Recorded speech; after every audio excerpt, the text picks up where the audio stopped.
Their mission basically plays out exactly how everybody thought that it was going to play out. Pennywise just picking them off one at a time, just having some snacks, as they slowly reveal him in his full clown form. That was really the point here, to have that big reveal of the kids seeing him in clown form in the way that they revealed him. You also notice the military's route is pretty much the same route that the Losers Club takes when they defeat Pennywise in the It movies, both in the past and as adults later. You notice Halloran says that he can feel his presence the minute that they hit the sewers, just this low-level psychic influence pressing down on them. It also felt like they used the red lights here on the military just as a design choice to make you think Pennywise in red balloons. Then Pennywise goes after Halloran first, causing him to hear his grandmother, so like all the things that he experiences is Pennywise just messing with his head. But essentially he's framing it as this terrible memory of his grandfather, which is his great fear, like his traumatic past in what his grandfather did to him, abusing him, his grandmother, the rest of his family.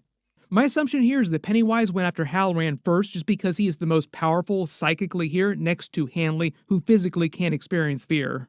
All the other people down here are relatively easy for him to deal with. If you have not read The Shining book or seen the movie, the idea is that Halloran's really big fear, like his greatest fear, is technically his grandfather.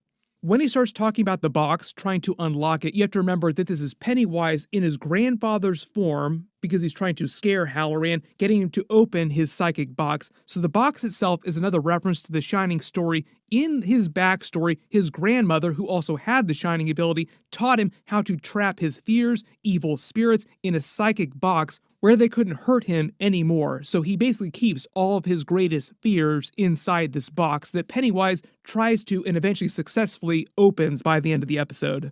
Basically sidelining Halloran, who is one of the few people who actually has psychic abilities that could fight Pennywise. So essentially it's Pennywise dealing with one of his biggest threats. You get a little bit of his actual backstory here too, the idea that his grandfather wanted to use the Shining ability for power and profit, whereas as a little kid, like he's meant to be a little kid here, but you show him in adult form, that's why he's shrinking so small here. You have to imagine this is all what happened when he was a little kid, like he tried to abuse his grandmother and force him to use his Shining ability. You also notice a little bit earlier in the episode here, when he's yelling at him about the box itself, you start to hear his clown laugh coming out here, and it's Bill Skarsgård's voice laughing. So even before he actually appears as Pennywise the Dancing Clown in that form, you're also hearing Bill Skarsgård's voice as Pennywise. It's kind of the same vibe when he appears to the soldiers as the demonic Uncle Sam. I need you, doing the slogan from the military. It's Pennywise's voice as Uncle Sam. When the kids walk beneath the rail tracks to the entrance to the sewers is meant to be a direct copy to the It movies when the losers take the same path